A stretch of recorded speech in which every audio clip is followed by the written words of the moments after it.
We literally have 2 days until Tidal Basin World Tier 5 full gear sets drop. So in this video, what I would like to do is share a couple of tips on what I think everyone should be trying to do to prepare themselves for the release of all that stuff on Friday.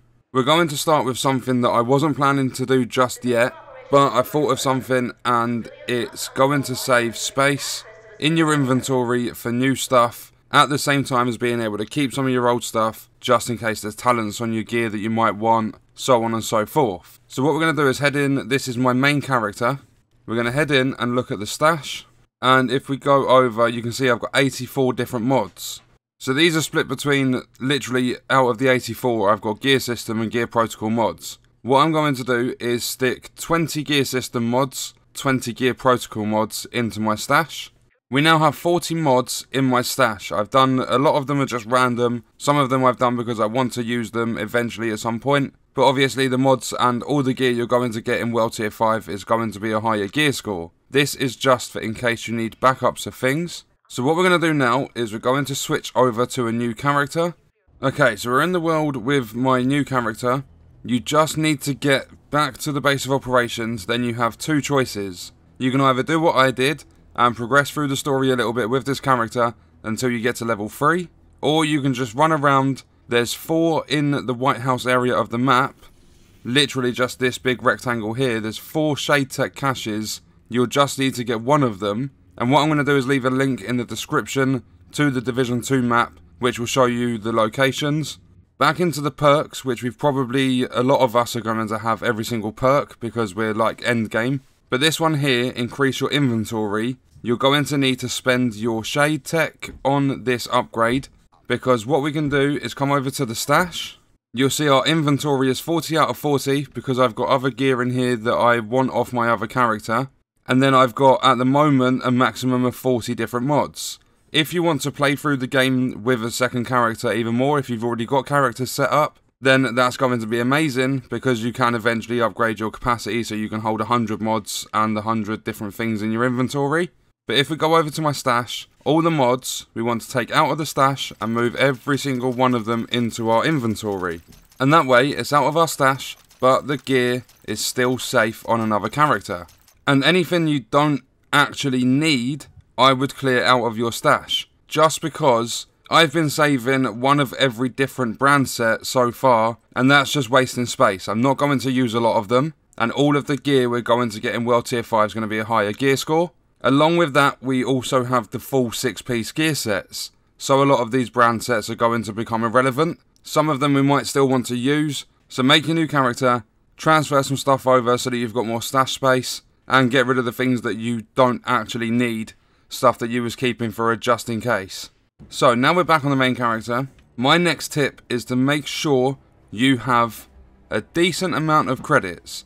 I'm not saying go and get 5 million credits. At the same time, I don't think 20,000 is anywhere near enough. So if we take a look in my inventory, you can see in the bottom left I have 230,000 credits. But I don't specifically go out and farm credits. For those of you that don't have a lot of credits, because I was very low at some point when I was recalibrating gear after gear after gear, trying to work on my build, I would say 50 to 100,000 is probably ample to start off World Tier 5. Obviously I don't know, you might need more, you might need less. And when you're running the end game already, it's not difficult to get credits at all. If you literally just run a couple of missions on challenging, a little tip, if you do play solo and you're doing challenging missions, use the Hive Reviver skill so that it gets you back up if you go down. And also bear in mind that the Hive Reviver is very buggy. Sometimes it doesn't work, sometimes it does. But running a couple of challenging missions will drop you, or should drop you, enough gear so that you can get about 5 to 10k credits after a couple of missions. It won't take long, but make sure you save some credits, as recalibrating, crafting new things is all going to cost credits. And linking to that, if we go and have a look at the crafting bench, the gear I can craft is currently a gear score 400 to 440. Obviously when you craft it, it comes with a random gear score, but you can see that this gear takes polycarbonate, carbon fibre, receiver components, and it costs credits.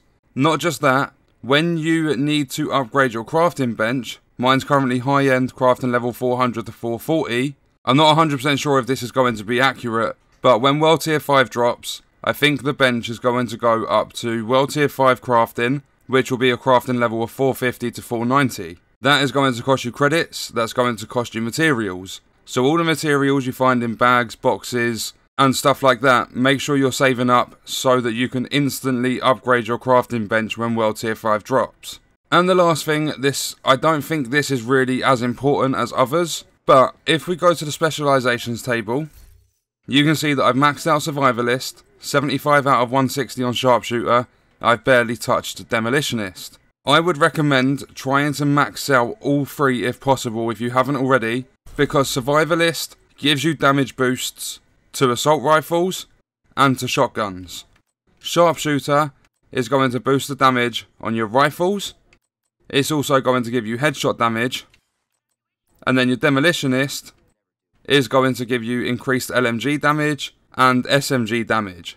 And the reason I'm saying to try and upgrade all three is because if you find an SMG that's 500 gear score and you don't have a single AR that is even close to 500, like you might have found 10 SMGs and not a single AR. If you switch out to this specialization, you're going to get the increased damage, and the other perks of the specialization obviously, but the most important one being the extra damage, just because World Tier 5 is going to be a struggle at the start, as everyone knows. Tidal Basin Stronghold is said to be as big, if not bigger, than Roosevelt Island, and it's going to be tough. We're getting invaded missions back, we're getting heroic difficulty, we're going to need our builds to be synergized, they're going to need to be strong. I'm going to be doing some builds and stuff down the line, looking at gear sets, looking at different talents and things like that, DPS, critical hit chance and damage builds, damage to elite builds, things like that. So obviously you might be set like I felt I was with the Survivalist, I've maxed it out. This is boosting my AR damage, shotgun damage. I've got a lot of damage with the crossbow, incendiary grenades, my armor kits repair my teammates as well as me now. I've got boosted protection from elites. But try and work on all three because you never know what guns you're going to find early on into World Tier 5. And if these three are maxed out, or at least have a decent amount of points so that you can spec them all into the boosted damage for a gun, then if you find a gun that you're not necessarily going to use later down the line, you can still use it to increase the damage you output, which will also increase your survivability at the same time. So that is going to be it for this video. It was just a few tips with things I think you guys should be at least looking into, not necessarily like go do this, go do that. Just things that I think might come in handy to prepare us for World Tier 5. If you can think of anything else, then please let us know in the comments. So if you've got any ideas how to further prep for World Tier 5, make sure you leave a comment. That's the end of the video. I hope you guys enjoyed it. Thank you for watching.